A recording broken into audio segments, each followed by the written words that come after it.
Well, good morning, everybody. Good morning. I am so delighted to be here. You have such a beautiful sanctuary. I've never been here, never been to these parts at all. And of course, I like to get everywhere early, as my friend Wilma knows. And I said, well, we've got to leave at 7, you know, because it could take me 2 hours. And she said it could take 2 hours at the very most. So we were here about 8 o'clock. No, more like 7:30, yeah, about 8 o'clock. So we've been driving around through the woods and the forest and everything for all this time. She's very patient with me. But anyway, it's just so beautiful here, and I feel almost like a cross between John Muir and Henry David Thoreau, you know, just being out in this little sanctuary, such a sacred space in the sacred land that we live on. So welcome to the very first Sunday in the merry, merry month of May. I love May. May is such a beautiful month because the flowers are blooming and the trees are greening and it's just so fresh out there. And so many things to celebrate. And of course, Dee was reading all the things that you have to celebrate here, things that are coming up. I was looking, thinking of what things in May and specifically that we celebrated. I think today is Cinco de Mayo, is that right? Yesterday. Or is it Cinco de Mayo? I get mayonnaise, I get everything all mixed up in there. Well, anyway, so we have that, and we have Memorial Day.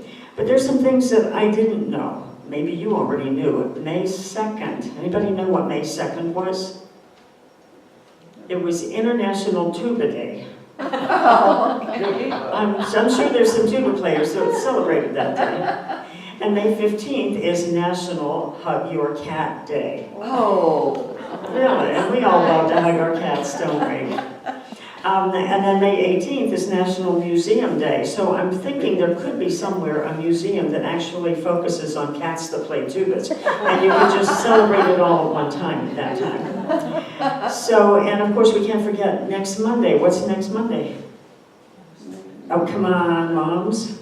Mother's Day, all right. You know, some of us are mothers, some of us are not. Some of us only know how to spell the word mother, but you know, it's a wonderful day to celebrate. Now, a couple weeks ago, I spoke up at CTC, which is the Waynesville Center, Creative Center, what are we called? Creative Thought Center. So we call it CTC. And it was Earth Day on that day. And I like to equate Earth Day with Mother's Day because it's Mother Earth. And really, I think every day should be an Earth Day and a Mother's Day because we are living on this wonderful, magnificent planet that nurtures us as a mother would. She's been called many things. She's called Mother Earth. She is called Gaia. If you live in South America, you might call her Pachamama. Some people probably call her Jo, as in Jo Mama. But there's a lot of things, a lot of concepts about her. She's the third rock from the sun, and so a lot of people think she's a solid rock. But then, anyone familiar with the hollow earth theory? Nobody's ever heard of the hollow earth theory? Okay, a couple people. I find that a fascinating theory. I don't know if it's true or not, but I think it's possible that it could be. But what we really do know about her is that she is our life support. She gives us life. She gives us all the nutrients that we need, the air, the water, everything. It's all a part of Mother Earth. Now, a little bit of trivia. Sometimes it's really fun to throw out trivia. It makes us look really smart when we know something that nobody else knows. Did you know that Earth is the only planet in our solar system that is not named after a Roman god or goddess? You know, we have Venus, we have Mars, we have all the others, but Earth, the word Earth is actually an Anglo-Saxon word, Erda, E-R-D-A, which means the soil or the ground. Of course, there is that one Pluto that was named after a dog, and I think it was probably some cat lovers that decided it was not worthy of being a planet anymore. But all the other ones are named after gods and goddesses. So there's some trivia you can just amaze some people with. But another thing, it's a theory, but I believe it's true, is that the Earth is a living, breathing, conscious being. Breathing in, breathing out, just as we, our bodies, breathe. And so the title, I chose the title today, Healing Time on Earth, because that is a John Denver song, and it's one of my favorites. But I think that it is a healing time on earth, and we all know that healing is needed. But I think that many of us have gotten the impression that we are here to heal the earth. And I don't think that's true. We are here to heal ourselves, because for many of us, it's our relationship with the earth that is creating the disharmony on the earth. So it's a healing time on earth, and it's a time for us to heal our relationship with this planet. Mother Earth is a big girl. She knows how to take care of herself. She knows how to maintain harmony in her own body. Just as our bodies, whenever we get sick, get a bug or something, we might get a fever, right? Well, Mother Earth gets a fever too. We call it geothermal activity. We call it volcanoes. We call it fires. She's balancing herself in that way.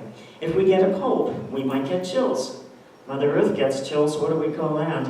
Ice age. Earthquakes, earth tremors, all those kinds of things. So that is her way of maintaining homeostasis in her own body. She will take care of herself. We don't have to save the earth, but we do have to really look at the things that we might be doing in our own lives that are contributing. You know, there's good germs and bad germs, good bacteria, bad bacteria. We have a choice. We can be the good germ or the bad germs. So there have been two people in particular in my life that have really inspired me about how to care for the earth and about the environment. Both of them start with a letter J. One is John Denver, one is Jesus. And don't misquote me, I'm not putting them on the same level. Don't get excited. But they both have something in common, and that was a passion for the earth. I often wonder if Jesus might have sat around a campfire with his 12 buddies and a guitar, maybe singing his version of Rocky Mountain High. It would be Judean Mountain High, because he lived in the Judean mountains. And I don't know if he did that, but I know John Denver didn't walk on water either. So they do have their passion for the earth, though, in common. They had a special relationship. If you've listened to John's music, you know that so many of his songs have to do with the environment, have to do with nature, have to do with mountains. The Rocky Mountains, the Blue Ridge Mountains, you know, that's often woven through John's songs. And that really touches me because I've always been drawn to mountains. And I love living here in these beautiful Blue Ridge Mountains. I lived in Boulder, Colorado for about 5 years in the Rockies. And I moved there from Cleveland, Ohio. When you move somewhere from Cleveland, Ohio, it's like everything looks good. But I mean, I love Cleveland too. It's got its own semi-beauty. But anyway, the Rocky Mountains just so inspired me. And then I moved to Oregon, and I lived there the last 17, 18 years, and was in the Siskiyou Mountains, and right near the Cascade Mountains. And, you know, I've hiked and camped in the Sierra Nevadas. I've looked at Machu Picchu and the Andes, and all of these just totally inspire me. They almost transport me to a time in the future when we are really living in harmony. I noticed that one of the songs you were playing early on was Impossible Dream. And I don't think it's an impossible dream for us to live in harmony with the earth and to bring the earth back into the kind of an earth that we want to live on, that we want to leave for our children. So John Denver deeply touched my life, but before I talk about that, let's travel back in time. Oh, about 2,000, more than 2,000 years ago. There were some people living on the earth who deeply revered Mother Earth. They lived along rivers and lakes, they lived in mountains, they lived in deserts. They contemplated all the wonders of the earth. They arose every morning at dawn and communed with what they called the angels of the earthly mother. And they were called the Essenes. How many of you are familiar with the Essenes? Quite a few of you. And I have brought some of my Essene books. They're on this chair up here if anyone wants to look through them afterwards. There's a lot of them. These are just the ones that I own. But we know very little about them. The first evidence of the Essenes was about 500 years before Jesus was born. They were not written about in the Bible, at least not by name. And according to Greg Braden, it was in the 4th century that there were about 25 books that were removed from the Bible. And without that context, we really don't have a very complete worldview. Because the way they lived Their connection with the earth is so important for us today to understand. So I grew up reading the Bible. Anybody reading the Bible growing up or now? It's a wonderful book. I went to Sunday school. I was a Presbyterian my first 21 years. For some odd reason, I was a Catholic for the next 21 years. But even throughout all of that, I went to Unity as well. I like to cover all bases. And I was always into metaphysics too. I couldn't get enough religion. I loved it all. But anyway, reading the Bible as a child, I learned about the Pharisees and the Sadducees. Those were the two major groups of Judaism in the Bible. And the Sadducees were the majority. They were very conservative. They were the aristocrats, the wealthy people. They were in positions of power, the chief priests.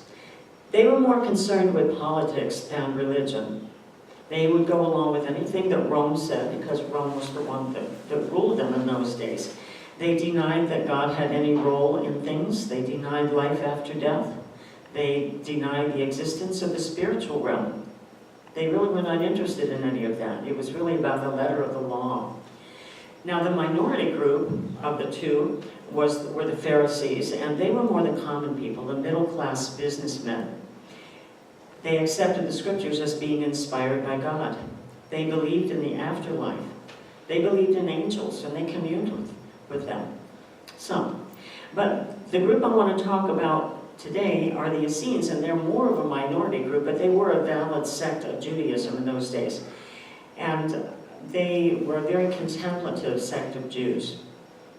We didn't really know much about them until the 40s and 50s, 1940s and 50s, with the discovery of the Dead Sea Scrolls and the Nag Hammadi Library.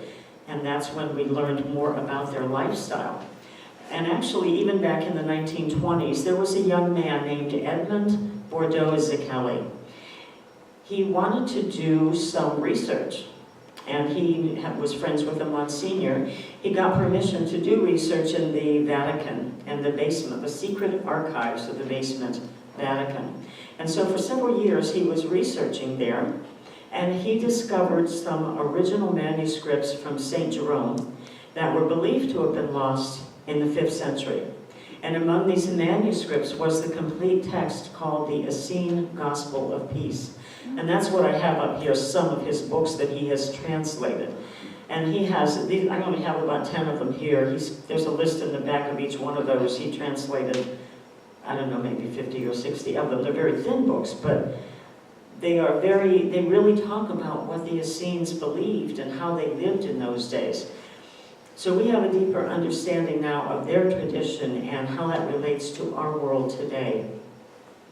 People who have studied the Essenes Gospels really believe that Mary, the mother of Jesus, and Joseph, and John the Baptist were all Essenes. It stands to reason that Jesus was an Essene, or at least was raised in that tradition. So they understood that they were surrounded by forces, and they used the word angels, that they were surrounded by angels, or forces of the invisible world, the visible world of nature, as well as the invisible cosmic world. They understood all of that. And they communed every day with both of those. They had 3 times a day when they had devotions. So I'll just run through what they were devoted to. Every morning they would arise at dawn, and they had a different devotion each day. For instance, on Saturday morning was the devotion to the earthly mother, and they contemplated food, the food given to them by nature. They were very strict vegetarians. They partook of no alcohol, no drugs. Everything was very pure food from nature. They were extremely healthy, and that was a result of their relationship with the natural world.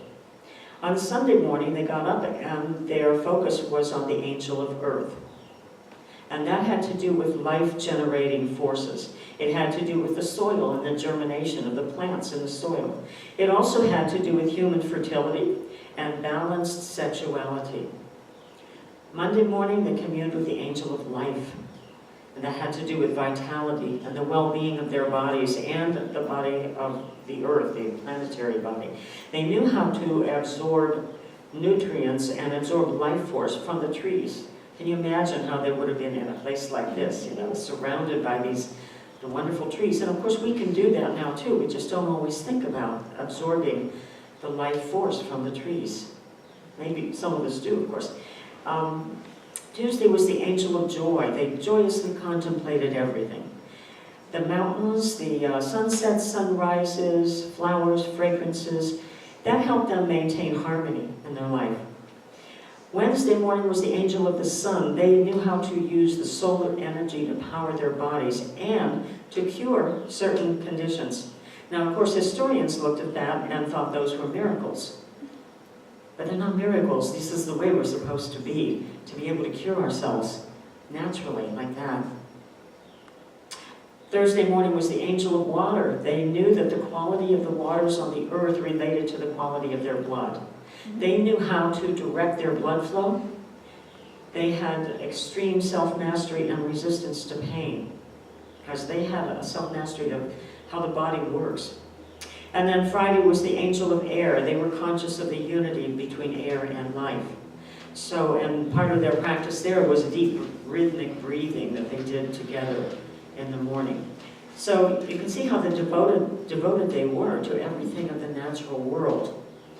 In the evening they had devotions too. They got together again, stopped what they were doing, and were devoted to the invisible realms, or as they called it, the angels of the Heavenly Father. Saturday evening, the angel of eternal life. This was their central communion, and it was dedicated to the cosmic laws. They believe the universe is in the process of continuous creation, and that man is supposed to be creating, continuing the work of the Creator on earth. Sunday evening was angel of creative work. They considered creativity to be a very high expression of love. Monday was the angel of peace. They were the ones that started the phrase, "Peace be with you." That's used in the Catholic Church and many other places. And they contemplated or focused on peace.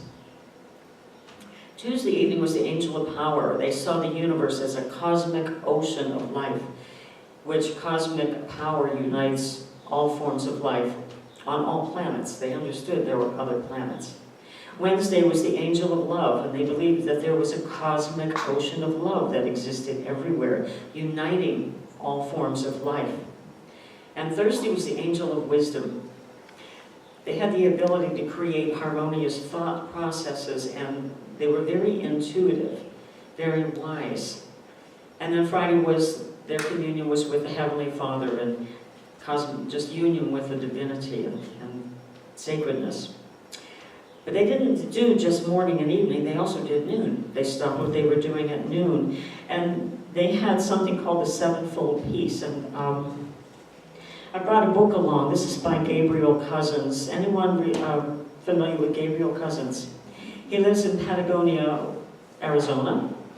He's a rabbi, and he actually founded his own, he calls it the Tree of Life Foundation. It's in the Essene community. If you go online to treeoflifefoundation.org, you'll see his community. They all dress in white, which the Essenes did, and they do all of the different devotions, and they live together peacefully. So the sevenfold peace is 7 different steps to peace. They observed peace with the Heavenly Father. They connected with the divine every day. Peace with the earthly mother. They observed peace with nature. Peace with culture. They saw wisdom in all cultures. And that says so much to me about unity and about science of mind, because we accept the truth, the light of truth that flows through all ways, not just it's my way and this is the only way that's correct, but seeing it in all different spiritual paths and teachings and cultures. There was peace with humanity. They saw all of us as part of the whole. Peace with the family. That had to do with their own individual family as well as the global family, and it had to do with forgiveness and love. Peace with the mind. They created a peaceful mind. Peace with the body. That had to do with their own personal body as well as the planetary body. Had a lot to do with diet. They were devoted to everything that they shared on the planet with. They were pacifists. I mentioned before, I think that they were very strict vegetarians. They really honored animals, and they didn't want They didn't believe in any kind of exploitation of animals. When I was growing up, I read the story in the Bible about Jesus overturning the money changer's table. Anyone heard that story? And I always was told that that's because there was something bad about money. But what the Essenes say is that it's because they were selling animals for sacrifice, and that's why Jesus overturned the money changer's table. They didn't take any part in war or politics. They wanted to be away from the cities. There was such a disharmony there that they withdrew from the disharmony of cities and towns as much as they could. And they knew that the injustices of war and violence were caused by deviations from the natural world, the natural laws, because there are laws of nature. And if we live within those laws of nature, everything's peachy keen, right? And if we deviate from that, things start to go awry. They also regarded being rich or poor as being out of harmony, out of balance with the natural law. They took care of each other. They always had enough. They shared their resources, but none of them were rich. None of them were poor. And so I wanted to read just a very brief excerpt from the Essene Gospel of Peace. Because the Essenes were being persecuted. They were always persecuted for who they were, and so eventually they had to disband. And so this is from the Essene Gospel of Peace. It says, "And when the time came at last for the brothers to leave the desert and go to another place, the scrolls stayed behind as buried sentinels, as forgotten guardians of eternal and living truth. A dark age began, a time of savagery, of barbarism, of book burning, of superstition and worship of empty idols. The gentle Jesus was lost forever in the image of a crucified God. The Essene brothers hid their teachings in the minds of the few who could preserve them for their descendants, and the scrolls of healing lay neglected beneath the shifting shadows of the desert." So that's about the Dead Sea Scrolls, more or less. So that was long ago, and really a lot of things haven't changed. You know, open any newspaper, turn on your TV, we see continued savagery, social injustices, environmental degradation. Now, how many were around in the 60s? I think some of us were probably, it's a pretty good bet, but I'm not going to date anyone, but so if we were around then, you remember the flower children and protesting wars, protesting injustices, maybe flag burning, maybe bra burning. But I look at those as a beginning of an awakening, when people were beginning to remember that there was something out of balance on this planet, and that we needed to come back into balance. Young people were beginning to question war, to say no to war. They were beginning to disconnect from greed. They would go out and live in communes or on the streets. And of course it was all about expressing free love. Now I'm not saying that everything they did was really in balance, but I think it was a beginning of seeing the way things could be, the way things had been at one time. And so we're noticing that today with the environment being damaged, with human rights being exploited, just how out of balance we've become. And it was around the 60s and the 70s that a lot of environmental organizations began or refreshed themselves. Sierra Club started during those times, the Nature Conservancy, Audubon Society, National Geographic Society, and the one that deeply touched me personally was the WindStar Foundation. Is there anyone that is familiar with WindStar or, okay. There was an grassroots environmental organization that John Denver co-created with his friend Tom Crum. Now John Denver, I was never a John Denver fan because I really didn't care that much about his music, but it was in the 80s, I was getting ready, I was living in Ohio. I had never been west of the Mississippi. Another Ohio person. Oh, several, okay. I'd never been west of the Mississippi, but a friend and I were going to go hike the Grand Canyon. And so we went out west. Well, I was preparing, I was going to be doing this long trek. I thought, I should practice. So I put a phone book in a backpack and I walked from the bedroom to the kitchen and I thought, I can do this. Piece of cake. And while I was in the kitchen, I probably had a piece of cake too. But So I thought, well, I probably should just start walking a little bit, and I wanted something to make walking intriguing. So I went to the library, and I got a cassette tape. Remember cassette tapes? Yes. Yeah, and it was a lecture tape by John Denver. It was called On Being Human. And it was, actually, I found out you can listen to it online, the whole thing. It even shows him talking. But anyway, so I listened to that, and at the end it talked about Windstar, and I sent away for some information about Windstar, which was located in Snowmass, Colorado. And I realized that they had symposiums, and I just knew I had to be to that next symposium.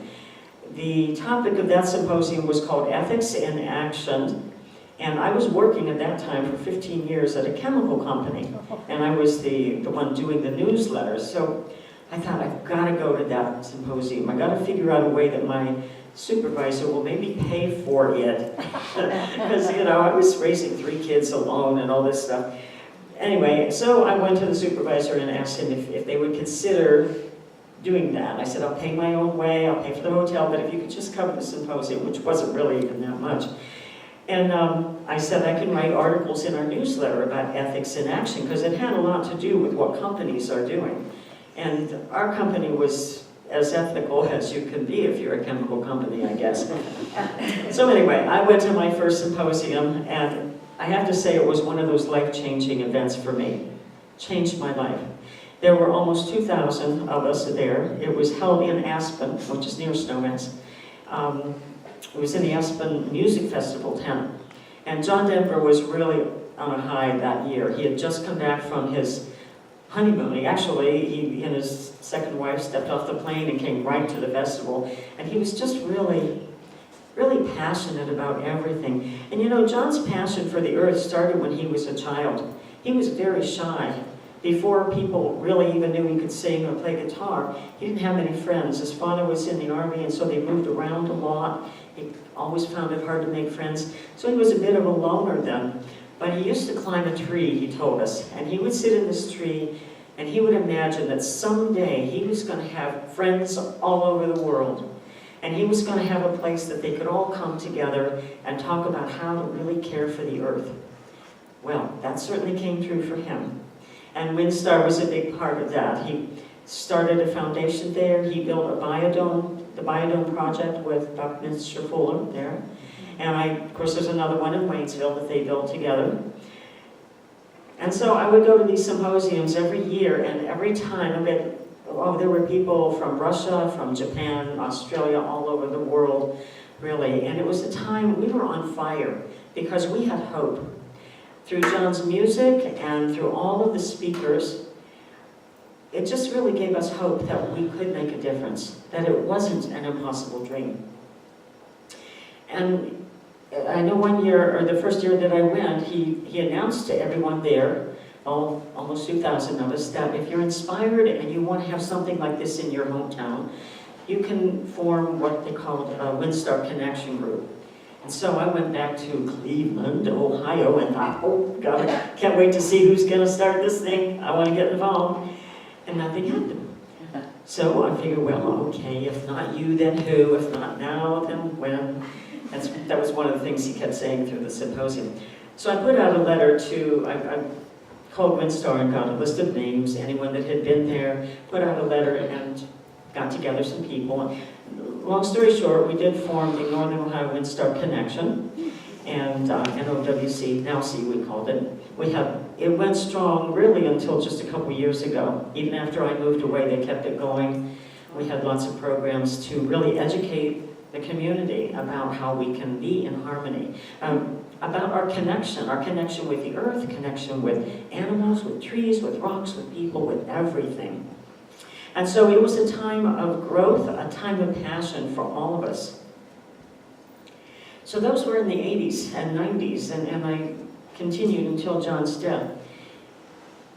And yet still we have environmental degradation. We have so much pollution. Someone once said that there's so much pollution in the air now that if it weren't for our lungs, there'd be no place to put it all. I don't like that, but that's what someone said. You know, we have nuclear power plants and nuclear weapons. We have chemical companies spewing toxins in our food, in our air, our water. And yet we cannot allow that to make us stop. We cannot allow that to make us give up. For many of us, when John Denver died, a little bit of our hope died. I know for many people when JFK was assassinated, or Bobby Kennedy, or Martin Luther King, or Gandhi, when Gandhi died, a little bit of hope died, but we have to bring that hope back because this is our planet and this has to be our hope. There's a woman named Julia Butterfly Hill. You may have heard of her. When she was a younger woman, she climbed all the way to the top of a redwood tree. They built a platform up there and she lived up in that tree for 2 years. She lived there through all seasons. They hoisted food up to her, whatever. And it was really to protest cutting down the trees. And it was pretty devastating to her because they were still cutting down the trees. 2 years later, when she came down from the tree, decided to assimilate back into society, they were still cutting down the trees. She had even watched a dear friend of hers who was protesting on the ground that the loggers cut a tree and it fell and killed the young man. So she was losing hope. But she realized that even if she was the only person left, as long as her hope was committed in action, then hope was alive in the world. As long as her hope was committed in action, then hope was alive in the world. And so my message today is that we need to hold on to our own hope. And we need to back up our hope with action. We can't let our hope be based on a John Denver or a JFK or a Gandhi or even Jesus. It's our hope because this is our planet. And so we need to come together. We need to understand our unity, which I know that I'm preaching to the choir. We understand our unity with each other, with the world, with the animals, with trees, with everything. And to educate ourselves about things that are not working and what we can do. Because I believe that when we're complacent, we're complicit. And so who knows, maybe we were the Essenes. Maybe we just came back to remember and to remind. And so, in closing, let's just close our eyes for a moment. Just go for a moment inside. And just take a very deep breath. Just allow that air to fill your lungs. How often we take our air for granted. We have water, we have sunshine, we have topsoil, we have beautiful mountains and rivers, flowers and trees, sunrises and sunsets that inspire our souls. You know, we've been given the privilege of being caretakers of millions of varieties of animals and birds and insects, not dominion over them, not having the right to exploit, but caretakers. And we have each other. We have each other to respect, to love, to care for, to learn from. Even if we disagree with each other, we can learn from each other. Because we're all in this together.